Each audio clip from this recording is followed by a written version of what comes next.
Goeienaand broers en susters, al die gemeentes van Pietersburg, Polokwane, baie hartlik welkom by ons Pinkster dienste, ons Pinkster reeks wat vanaand begin. Elkeen van die gemeentes gaan deur die week tot donderdag aand 'n geleentheid kry om die diens aan te bied. Vanaand is dit dan die geleentheid van moedergemeente en ons werk in hierdie reeks met die tema die Heilige Gees is aktief in vandag, in ons tyd. En ons glo dat die Here ons saam wees met mekaar as gemeentes van ons ring ook sal seën. En ek wil sommer vir u vra dat u maar 'n potjie sop en 'n broodjie sal regkry, sal gereed kry om elke aand na die tyd te gebruik. Ons het die gebruik dat ons dit doen tydens ons Pinksterreekse. Vanaand in hierdie jaar kan ons dit nou nie doen nie. So kry maar vir julle so 'n bordjie sop en 'n broodjie gereed wat julle elke aand na die Pinkster kan gebruik. Dit is mos nou die sopseisoen ook in die winter. Ek wil vanaand by ons eerste geleentheid wil ek graag vir julle lees uit Johannes hoofstuk 20 uit. Johannes hoofstuk 20 en dit gaan oor die verskyning van Jesus aan sy disippels en die Gees wat hy oor hulle geblaas het. Ons gaan lees vanaf vers 19 van Johannes 20, maar kom ons maak net vinnig ons oor toe. Here, ons God en Vader, U is vir ons goed, U is vir ons baie goed, en ons eer U en ons loof U en ons dankie. Here, ons wil vra dat ons in hierdie tyd, wat ons die bystand in die nabyheid van U Gees so nodig het, dat U vir ons regtig die aktiwiteit van U Gees sal laat deurkom in ons lewe, en dat ons U sal ondervind en sal ervaar op 'n besondere manier in hierdie jaar. Seën ons saam wees ook as gemeentes, dat ons ook vreugde sal put daaruit, om te weet, dit is die hele Polokwane wat saam deel daaraan. Ons bid dit in U wonderlike naam. Amen. Ek lees vir julle af vers 19 van Johannes hoofstuk 20. Daardie Sondag aand was die disippels bymekaar. Alhoewel die deure gesluit was, omdat hulle bang was vir die Jode, het Jesus gekom en tussen hulle gaan staan en vir hulle gesê, vrede vir julle. En nadat hy dit gesê het, wys hy sy hande en sy sy vir hulle. Die disippels was baie bly toe hulle die Here sien. Vrede vir julle, sê hy weer vir hulle.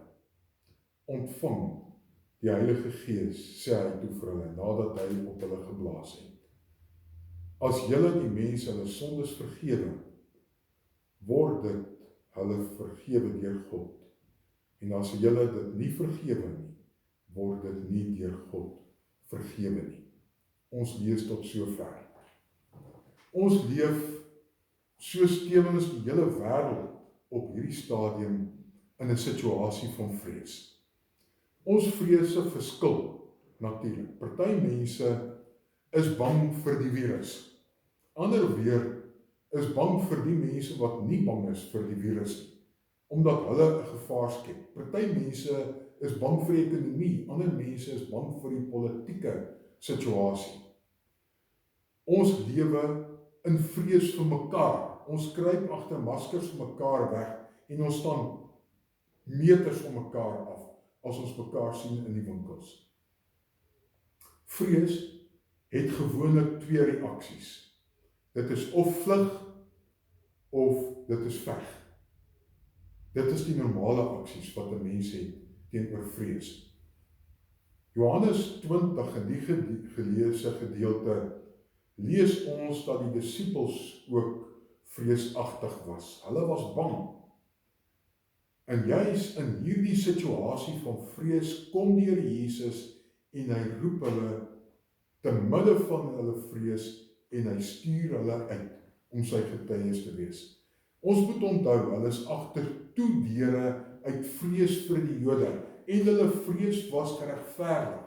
Hulle het 'n verstaanbare en 'n geldige vrees gehad. Want die Jode wat Jesus laat kruisig het, deur hom by Pilatus te gaan verkla en Pilatus se kop te swaai basies, kon hulle dieselfde lot laat oorkom. Hulle kon dieselfde oorgekom het. Daarom was hulle doodbang vir die Jode. En ten spyte van die deure wat gesluit was uit vrees van die Jode, staan Jesus by hulle en tussen hulle skielik, en hy sê vir hulle vrede vir julle. En dit was die normale groet wat vir die Jode baie bekend was, vir die disippels baie bekend was. Iets van 'n normaal wat hulle weer hoor. En dit temper 'n bietjie die vrees wat hulle het en troos 'n bietjie. En dan wys hy vir hulle sy wonde aan sy hande en aan sy sy. En die tweede keer sê hy vir hulle vrede vir julle. En dadelik gee hy vir hulle opdrag. Soos die Vader my gestuur het, stuur ek julle ook. Soos wat ek gestuur is deur die Vader, so stuur ek julle ook. Hulle het nou die massiewe verantwoordelikheid om sy werk op aarde voor te sit. Hulle gaan 'n kardinale rol speel in die verkondiging van die evangelie oor die hele wêreld. Hulle is nou verantwoordelik.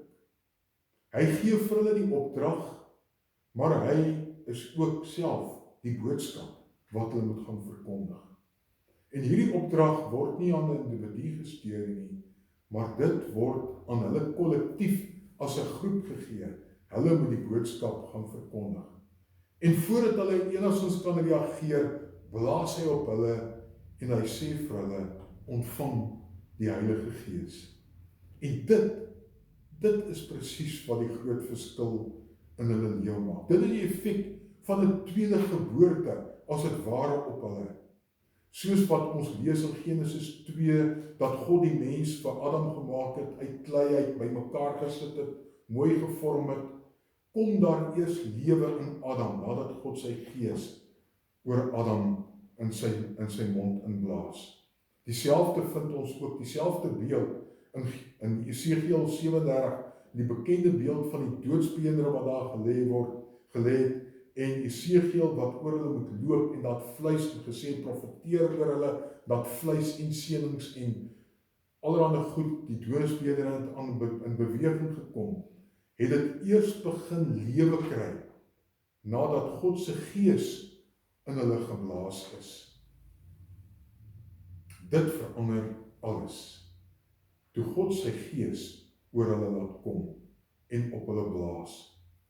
Die bang Petrus word ewe skielik 'n getuie voor baie mense en hy raak vreesloos. Selfs die twyfelende Thomas word op die ou einde volgens oorlewering Indië toe gestuur, teen sy sin en teen sy wil natuurlik. Maar daar word hy 'n kragtige getuie en hy stig kerke en gemeentes in Indië. En op die ou einde sterf hy 'n martelaarsdood, lees ons in Indië.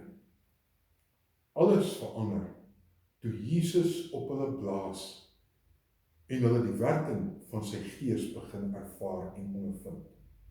In vers 23 kry hulle die opdrag dat hulle mense hulle sondes kan vergewe.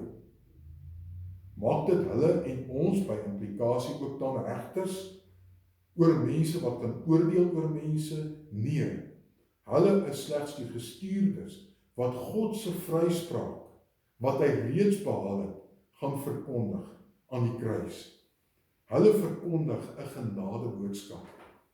En dit is wat Jesus se boodskap presies is. Dieselfde emosies wat by hulle geleef het, leef ook op die oomblik in ons samelewing. Daar's vrees in ons samelewing. Daar's angstigheid in ons samelewing. Dalk selfs 'n klomp woede en aggressie oor ons situasie. Ons ondervind die slegste emosies op die oomblik in onsself. Dan wil ons veg of ons wil vlug. Die opgestaande Here staan vandag ook in ons middel en in die midde van ons vreeservarings. Hy kom in ons donker huise en gesluite kamers en sê vrede vir julle. Hy los ons nie in ons benarde kamers wat donker is nie. Hy stuur ons soos wat hy die bankdisippels gestuur het uit, gaan verkondig die boodskap wat die wêreld nou so absoluut dringend nodig het. Gaan vertel van God se genade, gaan vertel van God se verlossing, vertel van God se vergifnis. Dit is die blye boodskap en dit is 'n absolute relevante boodskap in ons tyd. Om dit te kan doen, om sy boodskap van verlossing te kan verstaan en te kan bring, moet ons in hierdie tyd ophou om bang te wees. En ons moet so naby in hom leef, dat ons elke dag die asemblaas van die Here en van God oor ons sal voel. Juis die Gees wat hy vir ons geskenk het, wat ons toerus en ons vrese besweer. Mag die Here dit vir ons almal in hierdie week en in hierdie tyd gee. Amen. Here, ons God, ons sê dankie dat U ons vrese kom besweer het deur die Trooster te stuur en dat dit ons lewens in totaliteit verander, soos 'n handopkeer. Here, en ons wil hierdie geleentheid aangryp om U getuies te wees, om te vertel van U vergifnis, om aktueel te wees in ons tyd, om mense se vrese aan te spreek en om vrede te bring. Seën ons in hierdie week as ons saam gaan bid, saam gaan buig en saam gaan kniel voor U.